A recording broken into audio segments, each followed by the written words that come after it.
Hello, this is your RPG archivist with a little bit different video.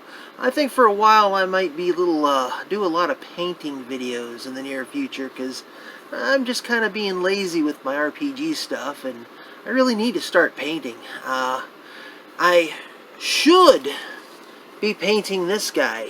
He's a Hero Forge mini.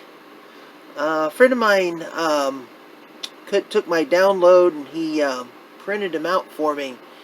Looks pretty neat. He's Warren, my 5th edition Warlock. But I'm not going to paint him just yet.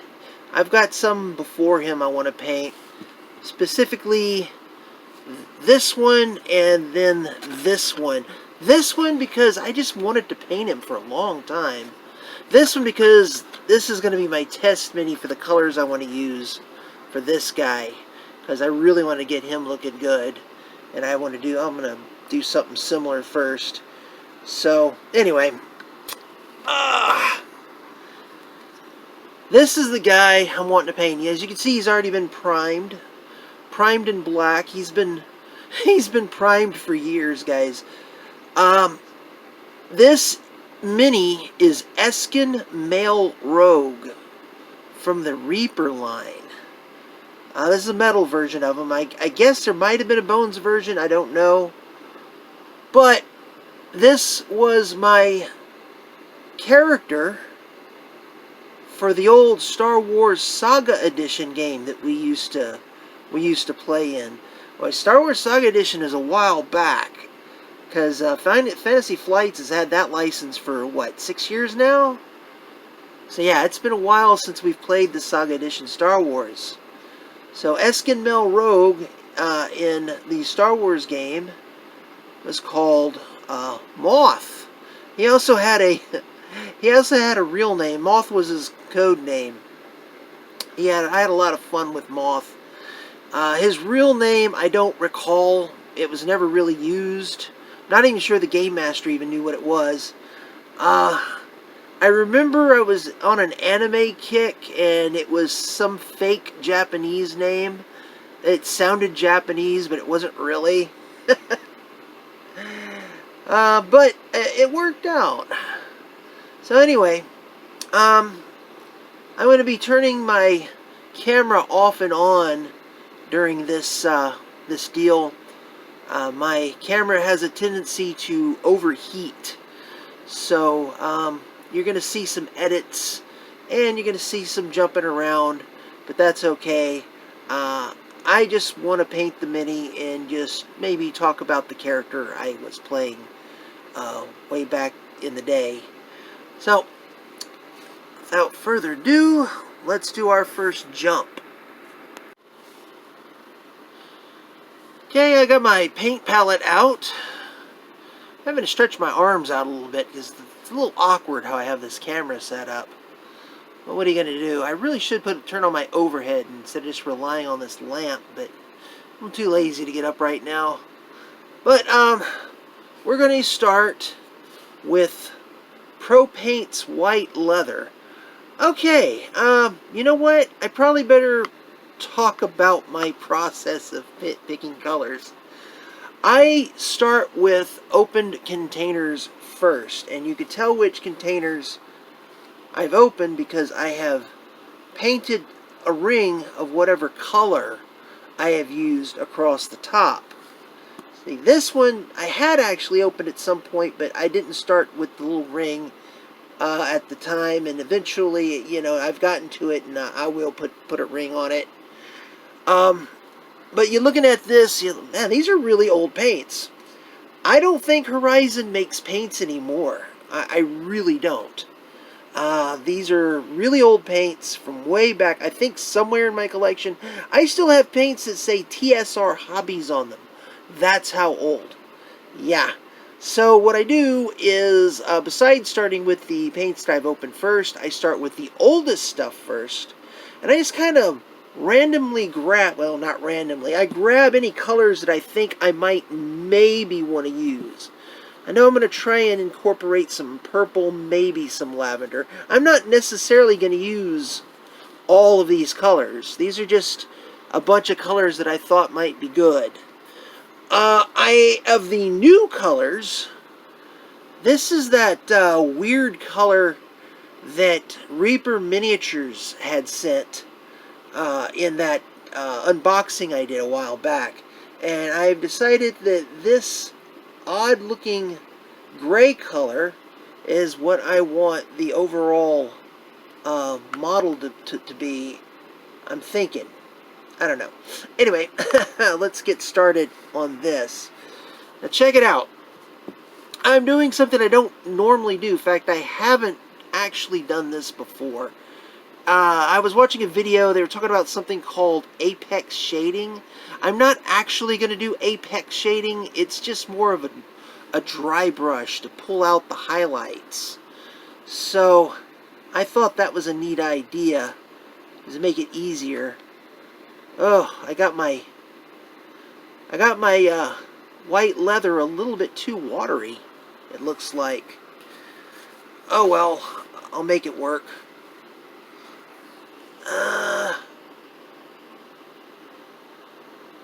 Yeah. I think that should be good enough. If not, whatever. It is what it is.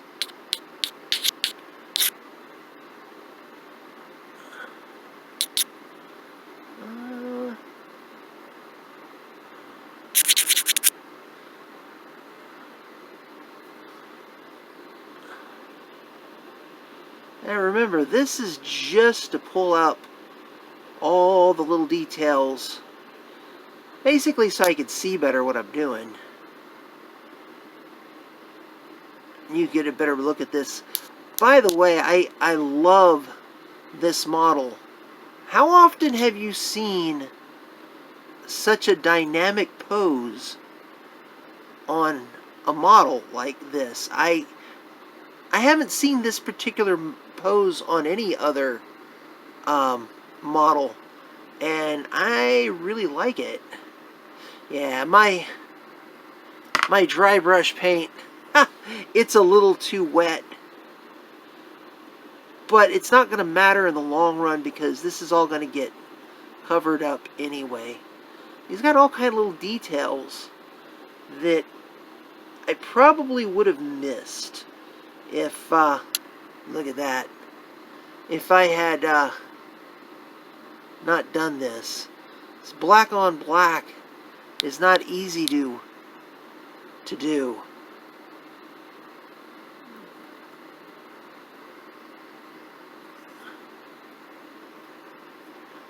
Ooh. A little underneath there. I think that's good enough. Get a little up underneath just because. Theoretically, this should bring up, make these parts lighter or something. I don't know. I like it though because I can see what I'm doing better. Now let's have a good look at this guy. Look at that mask he's got on. Isn't that cool?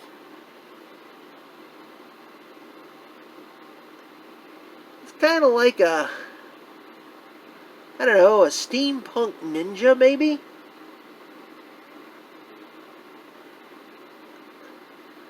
Look at that pose.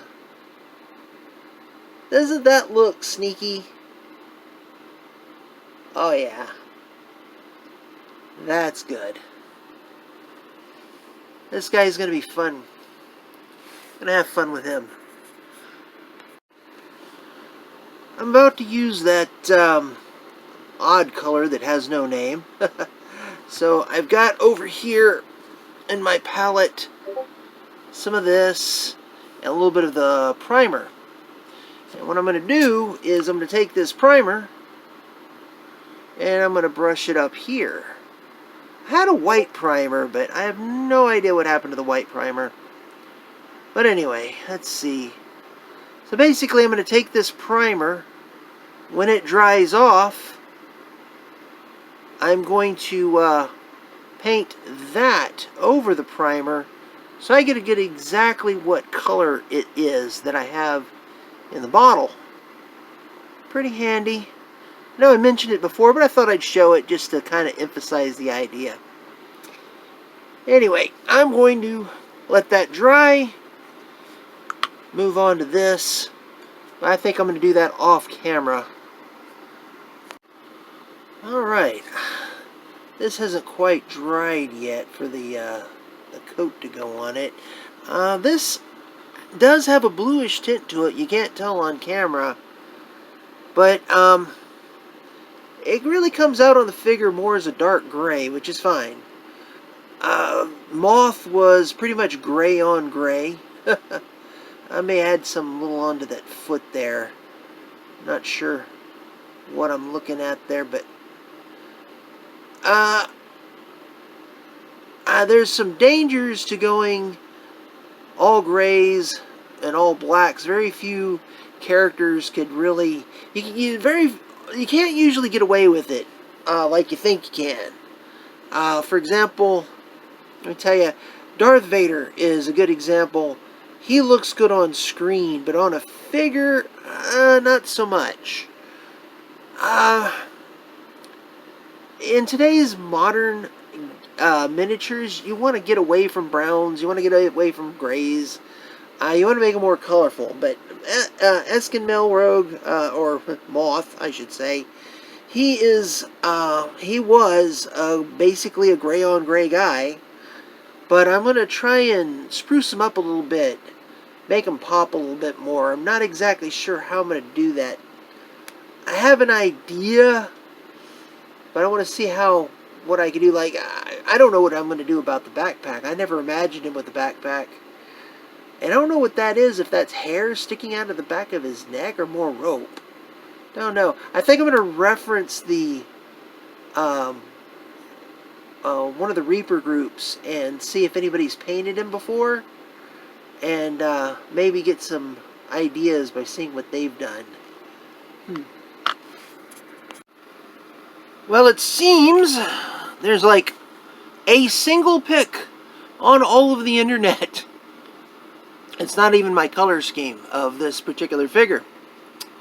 So, I've also noticed a couple of small problems with it.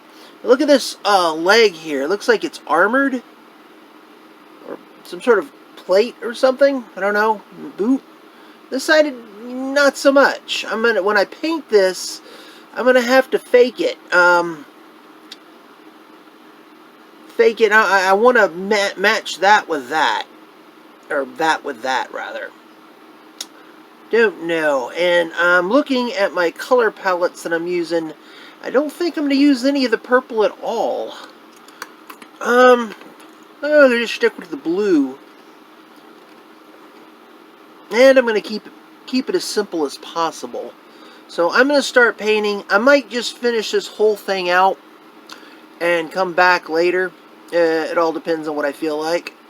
And, well, I'll see you in a little bit. Alright, I am back. There he is. All painted. Now, if I have anything I have to say about my style of painting, I tend to matchy-match too much, but for this character it works.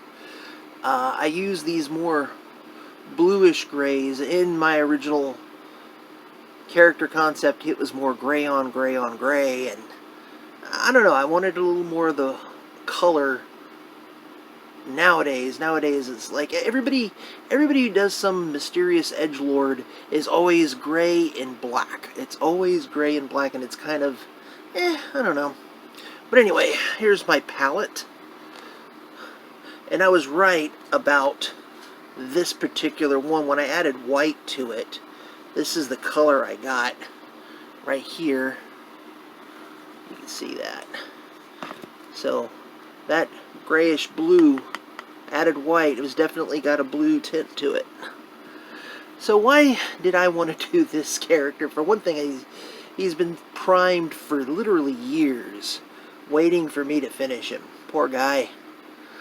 But Moth was probably my most successful Star Wars character. And he has a funny story on his on the background of his creation, my my game master was like, "Hey, what's everybody gonna play?" And half jokingly, I said, "Space Ninja." So I'm always wanting to, at least not, well, maybe not always, especially not nowadays. I'm pretty, I pretty much stick to standard stuff nowadays, but back then I was always trying to create interesting new ideas and concepts. So I'm like, Space Ninja, and he's like, no, we're not going to have ninjas in Star Wars. And I proceeded to go, okay, and I made a Space Ninja. And it was actually kind of easy. We were playing the Star Wars Saga Edition, so you had a lot more you could do with the Star Wars Saga Edition. And so I'm surprised to find Eskin Male Rogue, because he looks very much like what I imagined Moth to look like.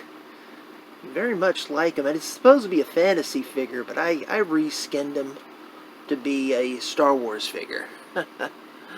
So anyway, I made a Scoundrel, I believe, and eventually we were derping around with some rules, and he found something called the Infiltrator class, and it was kind of a prestige class, if I remember right. It's been a while since I played Saga Edition.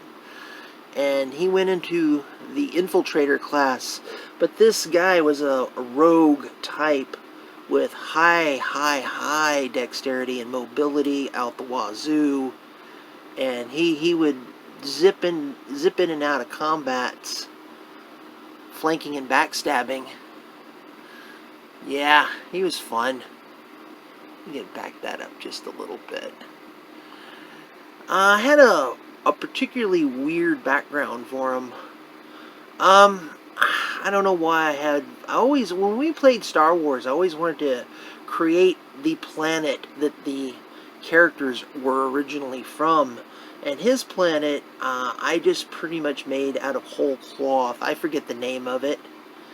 But I was listening to an album.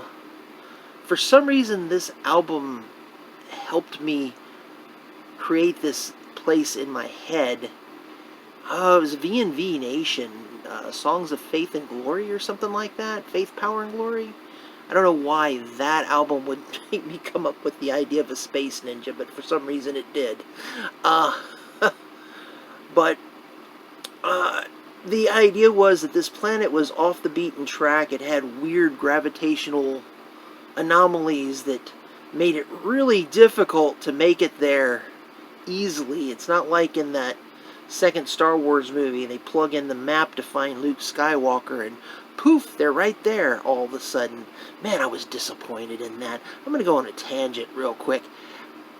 How many movies could they have made following a map to Luke Skywalker? They could have made an entire movie jumping from planet to planet, following the map, trying to make it to Luke Skywalker. But no! End of the movie, jump in a ship, plug in the coordinates, poof, you're there. Really? Really? You could have made an entire movie. Missed opportunities. Okay, I'm not going to rant about that. There's just too much to rant about that movie. But anyway, so these people on this planet, they were near humans.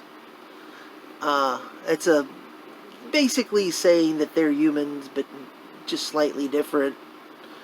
I imagine them as having, some of them having psychic powers, and running around in mech suits and at war with each other, because they're like off the beaten path and they don't know anything about, or at least initially didn't know anything about warp technology.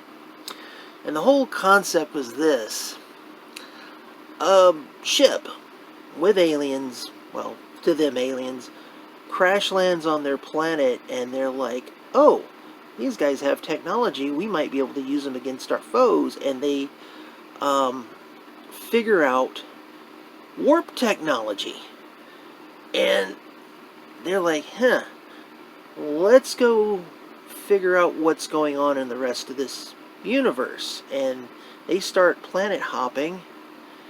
And instead of going, hey, look at us, here we are, they were like, oh, let's just go into these other planets. So they find out there are humans in these other worlds.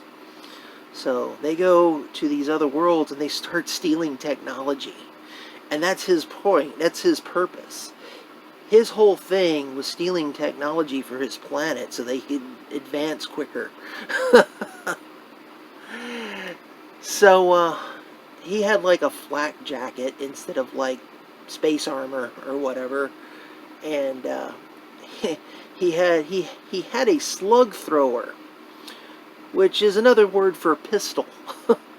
So he had a pistol that shot bullets instead of a blaster, which I thought was clever, and nobody ever questioned why he was using archaic tools. It's what he knew. It's what he could switch to a blaster. He might do it, but, anyway. That was his background. I thought it was cool. I thought it was neat. Got a little bit of silver there to imply that those are darts, maybe. A little silver here. Only thing I haven't done to this guy is put a sealer coat on him. Oh, looks like I missed a little spot there. I don't know. I'll fix it later. Whether it's going to be a matte or a varnish, I don't know. I guess it'll depend on which one I can actually find. Anyway, I just wanted to paint this figure. Tell you the story behind Moth. He was fun. If we ever play Star Wars or any other kind of sci-fi space opera kind of game, I'll probably remake him in whatever universe we play him, because he'd be fun. Anyhow, this has been your RPG Archivist, and see ya.